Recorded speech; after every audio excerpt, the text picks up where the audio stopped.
नमस्कार, मैं हूं आपके साथ अनुष्का और आप देख रहे हैं दैनिक क्राइम भारत न्यूज। कानपुर के गुमटी नंबर 5 गुरुद्वारा से निकली गई सिख रोष यात्रा राहुल गांधी द्वारा अमेरिका में दिए गए सिखों के खिलाफ बयान की भारत में सिखों को कड़ा पगड़ी पहनने से रोका जा रहा है, जिसको लेकर कानपुर के सिख समाज में एक सिख रोष यात्रा निकाली गई, जो गुमटी गुरुद्वारा कीर्तनगढ़ से प्रारंभ हुई और यात्रा का समापन संत नगर गुरुद्वारा पर हुआ। इस कार्यक्रम के दौरान बड़ी संख्या में सिख समाज के लोग हाथों में तख्तियां लिए हुए थे, जिसमें लिखा था राहुल गांधी होश में आओ, कांग्रेस का हाथ कातिलों के साथ, 1984 की हत्यारी कांग्रेस होश में आओ, बोले सो निहाल, सत श्री अकाल जैसे उद्घोष के साथ सिख समाज के लोग गुमटी गुरुद्वारा से आगे बढ़े, जिसमें आगे एक ट्राली चल रही थी। ट्राली में देह शिवा वर मोहे जैसे गीत और उद्घोष के रूप में चल रहे थे और लोगों आक्रोश में आगे बढ़ रहे थे। संपूर्ण सिख समाज की कई सारे जत्थे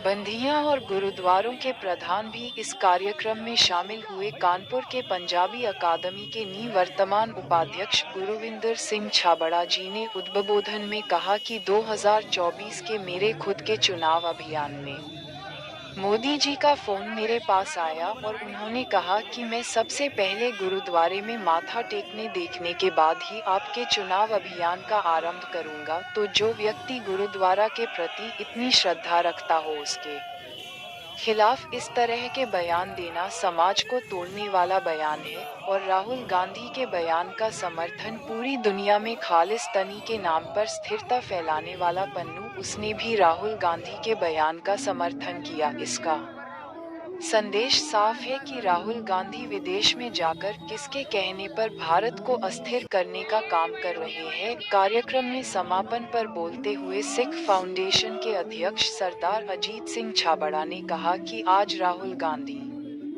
जब विदेश में जाते हैं तो देश को तोड़ने की बात करते हैं। यहाँ सिख समाज और सर्व समाज के लोग भारत में सुरक्षित है, उसके बाद भी अमेरिका में जाकर इस तरीके का बयान देना जिससे भारत में अस्थिरता पैदा हो, इसके लिए राहुल गांधी और कांग्रेस को माफी मांगनी चाहिए। कार्यक्रम में बोलते हुए गुरुद्वारा नामदेव के प्रधान ने कहा, मोदी सरकार ने 2014 से 2024 तक की जितने कार्य सिख समाज के लिए किए हैं, वो कार्य की मोदी जी सिख पंथ के प्रति कितना आदर भाव रखते हैं। और जब मोदी जी खुद सिख समाज के कार्यक्रमों में शामिल होते हैं तो वह खुद पगड़ी पहनते हैं। राहुल गांधी का इस तरह का बयान समाज को तोड़ने वाला है। इस बयान की राहुल गांधी को माफी मांगनी चाहिए। Raman Srivastava, senior reporter. 9 सितंबर को कांग्रेस के सांसद राहुल गांधी ने एक बयान दिया अमेरिका में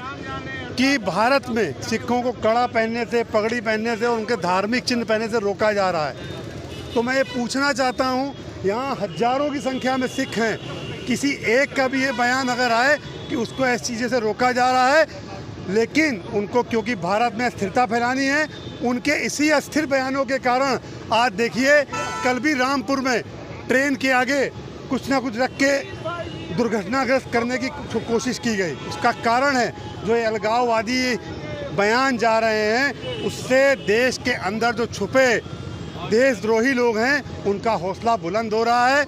मैं ये राहुल गांधी को बताना चाहता हूँ कि जब 1984 का ऑपरेशन ब्लू स्टार हुआ था, तब उनकी दादी वहाँ पर प्रधानमंत्री थी और उन्होंने सिखों के सर्वोच्च धार्मिक स्थल श्री दरबार साहिब अमृतसर, जो पूरे विश्व में सिखों का एक सर्वोच्च धार्मिक स्थल है, वहाँ पर टैंकों से और तोपों से हमला कराया था। उसके बाद सन 1984 में जिस जगह आप खड़े हैं, इसी गुरुद्वारे चौराहे पर इसी कांग्रेसियों ने सिखों के गले में टायर डाल कर आग लगा दी थी। उसके बारे में उन्होंने बात कभी नहीं की और झूठी बातें कर भारत का नाम विश्व में खराब कर रहे हैं। आप देखिए, चाहे भारत का प्रधानमंत्री हो, चाहे उत्तर प्रदेश के मुख्यमंत्री हो, जब भी कार्यक्रम होता है तो श्रद्धा से पगड़ी पहन के जाते हैं। तो उनका एक झुकाव है सिख पंथ के प्रति। इस तरीके की गलत बयानबाजी करना बंद करें और देश को ना तोड़ें। तमाम महत्वपूर्ण खबरों के लिए देखते रहिए दैनिक क्राइम भारत।